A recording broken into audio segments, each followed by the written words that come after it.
السلام علیکم، بسم اللہ الرحمن الرحیم۔ ناظرین، خاتون جنت سیدہ فاطمہ الزہرا رضی اللہ تعالی عنہا کی ولادت باسعادت بعثت نبوی سے تقریباً 5 سال قبل ام المومنین حضرت خدیجہ الکبریٰ رضی اللہ تعالی عنہا کے وطن سے مکہ مکرمہ میں ہوئی۔ روایات میں آتا ہے کہ جس وقت حضرت فاطمہ الزہرا رضی اللہ تعالی عنہا اپنی والدہ ماجدہ ام المومنین حضرت خدیجہ رضی اللہ تعالی عنہا کے وطن میں تھیں تو انہیں جنت کی خوشبو آتی تھی۔ ام المومنین حضرت خدیجہ رضی اللہ تعالی عنہا نے اس کا تذکرہ حضور نبی کریم صلی اللہ علیہ وسلم سے کیا، اور پھر جس وقت حضرت فاطمہ الزہرا رضی اللہ تعالی عنہا پیدا ہوئیں تو حضور نبی کریم صلی اللہ علیہ وسلم نے آپ رضی اللہ تعالی عنہا کا ماتھا چومنے کے بعد فرمایا، مجھے اس کے سر سے جنت کی خوشبو آتی ہے۔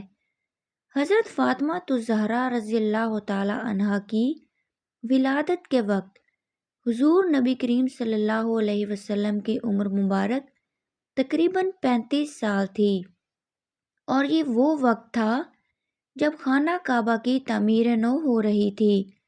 اسی تعمیر کے موقع پر حضور اکرم صلی اللہ علیہ وسلم نے بہترین تدبیر کے ساتھ حجر اسود کو اس کی جگہ رکھ کر باہمی جنگ کے بہت بڑے خطرے کو ٹالا تھا، اور آپ صلی اللہ علیہ وسلم کی اس تدبیر نے عرب کے تمام قبائل میں آپ صلی اللہ علیہ وسلم کی عظمت و احترام میں اضافہ کر دیا تھا۔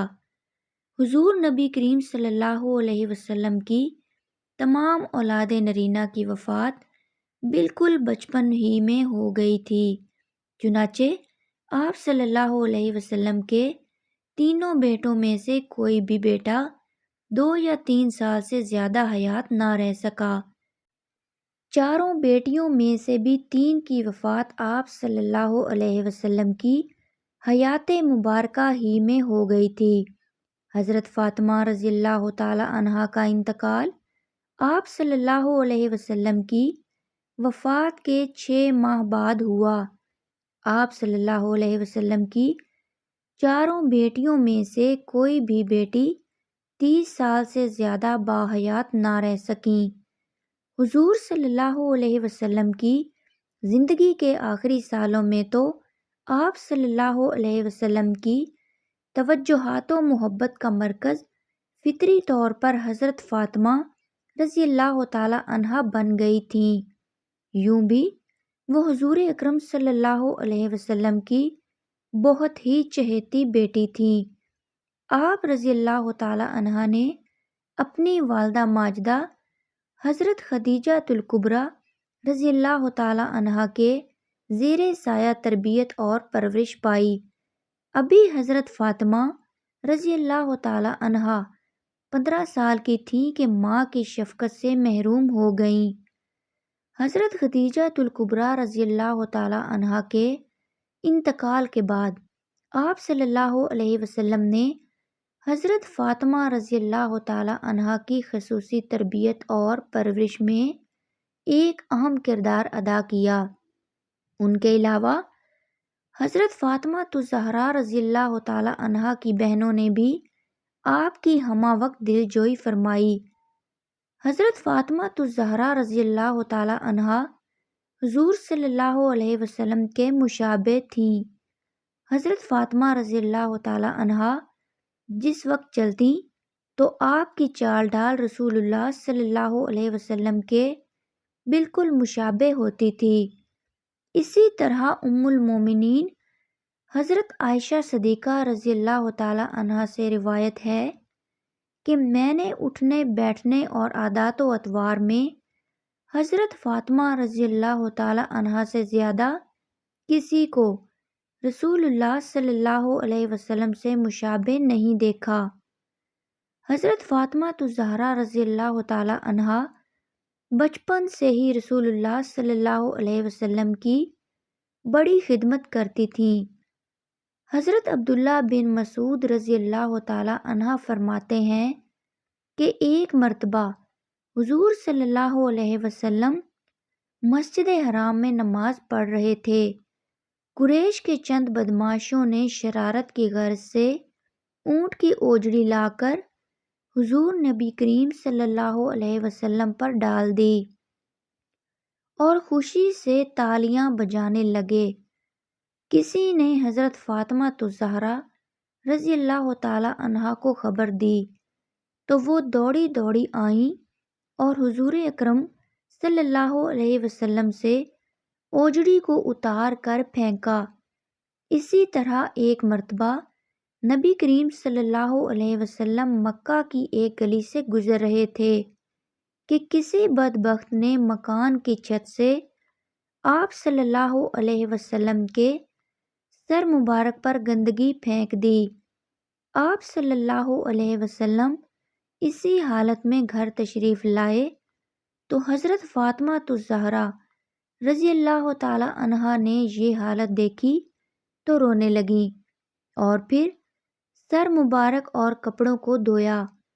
حضرت فاطمہ الزہرا رضی اللہ تعالی عنہا نہ صرف عمومی حالات میں بلکہ سخت ترین حالات میں بھی نہایت دلیری اور ثابت قدمی سے اللہ کے رسول صلی اللہ علیہ وسلم کی خدمت کرتی تھیں۔ چنانچہ غزوہ احد میں جب اللہ کے رسول صلی اللہ علیہ وسلم کے دندان مبارک شہید ہو گئے اور پیشانی مبارک پر بھی زخم آئے تو حضرت فاطمہ الزہرا رضی اللہ تعالی عنہا احد کے میدان میں پہنچیں اور اپنے والد محترم کے چہرے مبارک کو پانی سے دھویا اور خون صاف کیا، غرض کہ حضرت فاطمہ الزہرا رضی اللہ تعالی عنہا نے اپنے والد کی خدمت کا حق ادا کیا۔ حضرت فاطمہ الزہرا رضی اللہ تعالی عنہا کا بچپن دین کے لیے تکلیفیں سہنے میں گزرا، حتیٰ کہ رسول اللہ صلی اللہ علیہ وسلم نے قریش کی تکلیفوں سے بچنے کے لیے امیر المومنین حضرت ابوبکر صدیق رضی اللہ تعالی عنہ کو رفیق سفر بنا کر مدینہ منورہ ہجرت فرمائی۔ آپ صلی اللہ علیہ وسلم اپنے اہل و عیال کو مکہ مکرمہ چھوڑ گئے تھے۔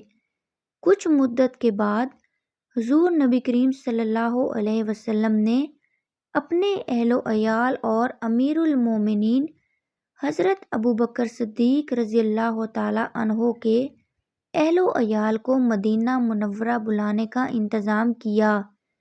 اس طرح حضرت فاطمہ الزہرا رضی اللہ تعالی عنہا نے اپنے والد کے پاس مدینہ منورہ ہجرت فرمائی۔ 2 ہجری میں غزوہ بدر کے بعد حضور نبی کریم صلی اللہ علیہ وسلم نے حضرت فاطمہ الزہرا رضی اللہ تعالی عنہا کا نکاح امیر المومنین حضرت علی رضی اللہ تعالی عنہ کے ساتھ کر دیا۔ مسند احمد میں امیر المومنین حضرت علی رضی اللہ تعالی عنہ کا واقعہ خود ان کی زبانی نقل کیا گیا ہے۔ جب میں نے حضور اکرم صلی اللہ علیہ وسلم کی صاحبزادی حضرت فاطمہ الزہرا رضی اللہ تعالی عنہا کے بارے میں اپنے نکاح کا پیغام دینے کا ارادہ کیا تو میں نے دل میں کہا کہ میرے پاس کچھ بھی نہیں ہے، پھر یہ کام کیوں کر انجام پائے گا، لیکن اس کے بعد ہی دل میں حضور اکرم صلی اللہ علیہ وسلم کی سخاوت اور نوازش کا خیال آ گیا، لہٰذا میں نے حاضر خدمت ہو کر پیغام نکاح دے دیا۔ آپ صلی اللہ علیہ وسلم نے سوال فرمایا، تمہارے پاس مہر میں دینے کے لیے کچھ ہے؟ میں نے عرض کیا، نہیں۔ آپ صلی اللہ علیہ وسلم نے فرمایا، تمہاری زرہ کہاں گئی؟ میں نے کہا، جی ہاں، وہ تو ہے۔ اس کے بعد آپ صلی اللہ علیہ وسلم نے فرمایا، فروخت کر کے مہر میں دے دو۔ مورخین فرماتے ہیں کہ حضور نبی کریم صلی اللہ علیہ وسلم کے فرمان پر امیر المومنین حضرت علی رضی اللہ تعالی عنہ نے اپنی ذرہ فروخت کر دی جو امیر المومنین حضرت عثمان غنی رضی اللہ تعالی عنہ نے خریدی تھی، لیکن بعد میں امیر المومنین حضرت عثمان غنی رضی اللہ تعالی عنہ نے امیر المومنین حضرت علی رضی اللہ تعالی عنہ کو یہ ذرہ بطور ہدیہ واپس کر دی تھی۔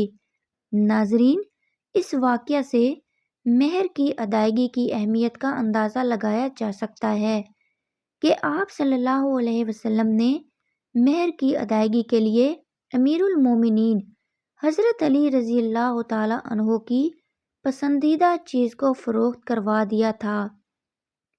تمام روایات کو جمع کرنے کے بعد جنت میں ساری عورتوں کی سردار کا جہیز صرف چند چیزوں پر مشتمل تھا: ایک چارپائی، ایک بچھونا، ایک چمڑے کا تکیہ جس میں کھجور کی چھال بھری ہوئی تھی، ایک چکی، بعض روایات میں 2 چکیوں کا تذکرہ ہے، 2 مشکیزیں جس کے ذریعے کنواں وغیرہ سے پانی بھر کے لایا جاتا ہے۔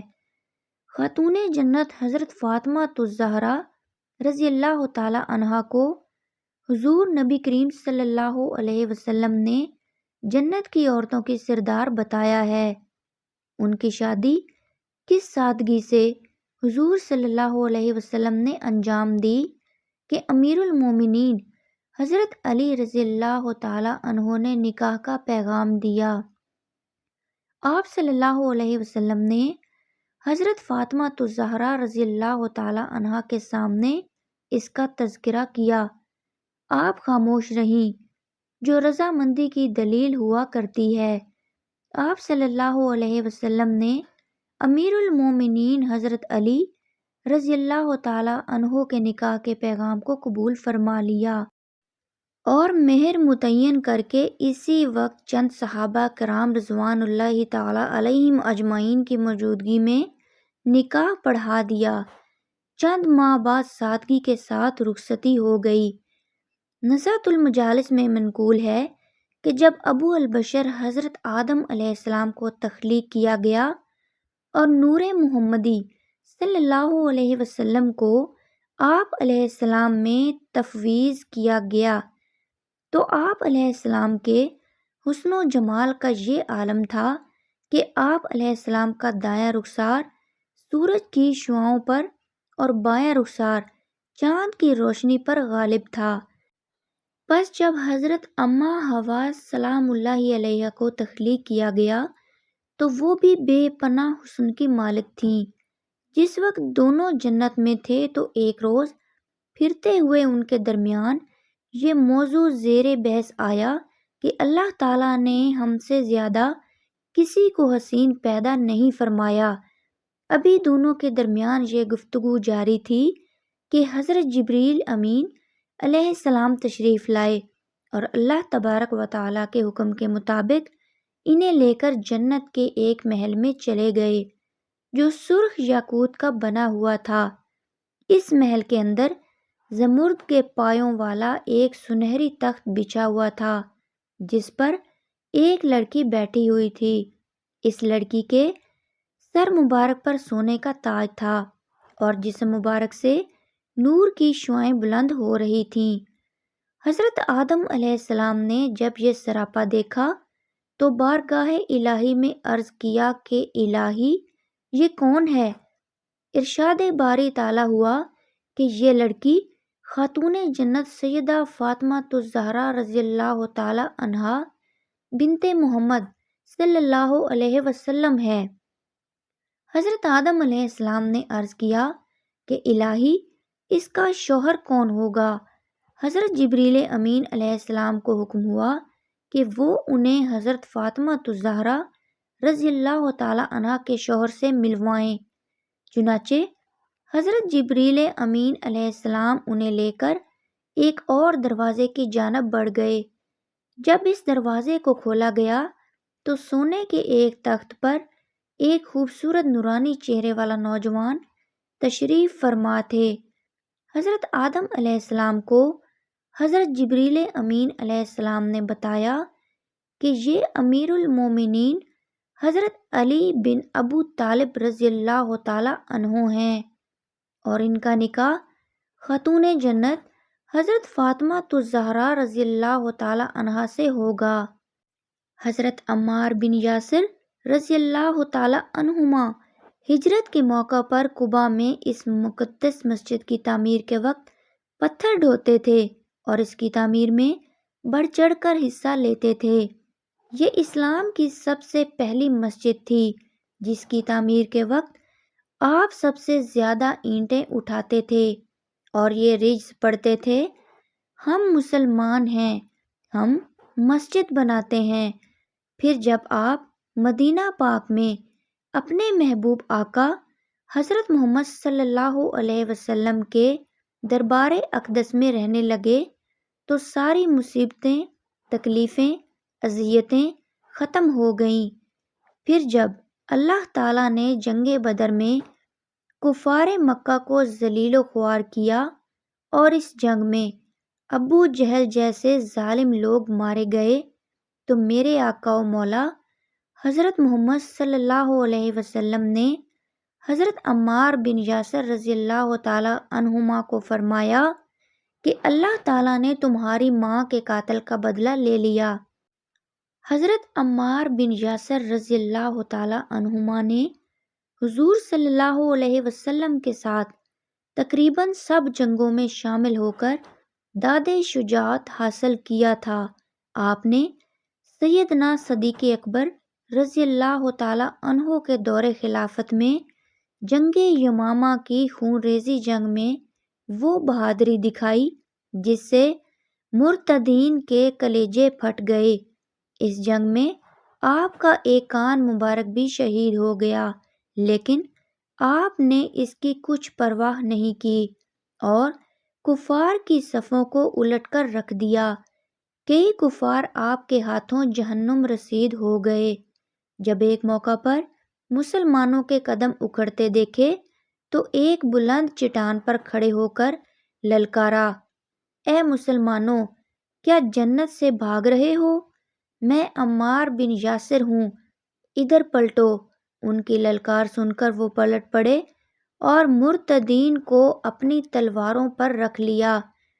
یہ مرد کلندر، مرد مجاہد، صحابی رسول حضرت عمر فاروق رضی اللہ تعالی عنہ کے خلافت میں کوفے کے گورنر رہے اور انصاف کے تقاضوں کو پورا کر کے دکھایا۔ پھر اس صحابی رسول کو جنگ صفین میں حضرت علی رضی اللہ تعالی عنہ کی طرف سے داد شجاعت دیتے ہوئے شہادت نصیب ہوئی۔ رسول اللہ صلی اللہ علیہ وسلم نے ایک بار وضو کے بعد موزے پہننے کا ارادہ فرمایا، لیکن دیکھا کہ اچانک آپ صلی اللہ علیہ وسلم کا موزہ ایک عقاب اٹھا کر لے گیا۔ آپ صلی اللہ علیہ وسلم یہ ماجرا دیکھ کر حیران ہوئے۔ تھوڑی ہی دیر کے بعد آپ نے دیکھا کہ عقاب نے موزے کا منہ زمین کی طرف کیا، جس سے ایک سیاہ سانپ گرا۔ اس عمل کے بعد عقاب نے موزہ حضور صلی اللہ علیہ وسلم کی خدمت میں پیش کر کے عرض کیا، یا رسول اللہ صلی اللہ علیہ وسلم، میں نے اسی ضرورت سے گستاخی کی تھی کہ اس کے اندر سانپ گھسا ہوا تھا۔ مجھے اللہ تعالیٰ نے آپ صلی اللہ علیہ وسلم کی حفاظت پر مامور فرمایا، ورنہ میری کیا مجال تھی کہ آپ صلی اللہ علیہ وسلم کے حضور ایسی بے ادبی کرتا۔ حضور صلی اللہ علیہ وسلم نے اللہ تعالیٰ کا شکر ادا کیا اور فرمایا، ہم نے جس حادثے کو باعث صدمہ سمجھا وہ دراصل باعث رحمت تھا۔ عقاب نے عرض کیا کہ میں نے ہوا میں اڑتے ہوئے موزہ شریف میں سانپ دیکھ لیا، تو یہ میرا کمال نہیں، یا رسول اللہ صلی اللہ علیہ وسلم، یہ آپ ہی کے نور اور روشنی کا فیضان اور عکس تھا۔ رسول اللہ صلی اللہ علیہ وسلم کی بارگاہ اقدس میں ایک کافرہ عورت بچہ اٹھائے باغرض آزمائش اور امتحان حاضر ہوئے، لیکن اللہ تعالیٰ کے حکم سے اس کی گود میں 2 ماہ کا دودھ پیتا بچہ بولنے لگا اور کہا، یا رسول اللہ صلی اللہ علیہ وسلم، السلام علیکم۔ ہم آپ صلی اللہ علیہ وسلم کی خدمت اقدس میں حاضر ہیں۔ بچے کی ماں کے چہرے کا رنگ زرد ہو گیا اور غصے سے کہنے لگی، خاموش ہو جاؤ، یہ گواہی تیرے کان میں کس نے سکھا دی؟ بچے نے کہا، اے میری ماں، تو اپنے سر کے اوپر تو دیکھ، تیرے سر کے اوپر حضرت جبریل امین علیہ السلام کھڑے ہیں، وہ مجھے نظر آ رہے ہیں۔ وہ فرشتہ مجھے وصف رسول صلی اللہ علیہ وسلم سکھا رہا ہے اور کفر و شرک کے ناپاک علوم سے خلاصی اور رہائی دلا رہا ہے۔ رسول اللہ صلی اللہ علیہ وسلم نے فرمایا، اے بچے، یہ بتا کہ تیرا نام کیا ہے؟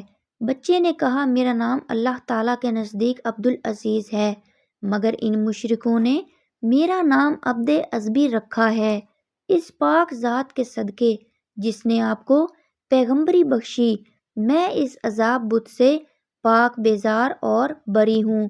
آپ صلی اللہ علیہ وسلم نے جب مسجد نبوی بنوائی تو اس میں منبر نہیں رکھا تھا، مسجد کے اندر کھجور کا ایک تنا تھا، اس کے ساتھ ٹیک لگا کر آپ صلی اللہ علیہ وسلم خطبہ دیا کرتے تھے۔ کچھ عرصہ کے بعد ایک صحابی حضرت تمیم داری رضی اللہ تعالی عنہ نے عرض کیا، اے اللہ کے رسول صلی اللہ علیہ وسلم، اگر اجازت دیں تو ایک منبر بنا لیا جائے۔ آپ صلی اللہ علیہ وسلم نے اجازت دے دی، چنانچہ ایک منبر بنا لیا گیا۔ اگلی دفعہ جب خطبہ دینے کا وقت آیا تو آپ منبر پر کھڑے ہو گئے اور خطبہ دینا شروع کر دیا۔ تھوڑی دیر کے بعد کھجور کے اس تنے میں سے اس طرح رونے کی آواز آنے لگی جیسے کوئی بچہ زور زور سے روتا ہے۔ سب لوگوں نے حیران ہو کر اس تنے کو دیکھا۔ حضور اکرم صلی اللہ علیہ وسلم اس منبر سے نیچے اترے اور کھجور کے تنے کے قریب گئے، اس کے اوپر دست شفقت رکھا اور اس کو دلاسا دلایا۔ حدیث کی کتابوں میں لکھا ہے کہ حضور صلی اللہ علیہ وسلم نے اس کو گلے سے لگایا تو وہ تنا اس طرح سسکیاں لیتے ہوئے چپ ہوا جیسے کوئی بچہ اپنی ماں کے سینے سے لگ کر چپ ہوتا ہے۔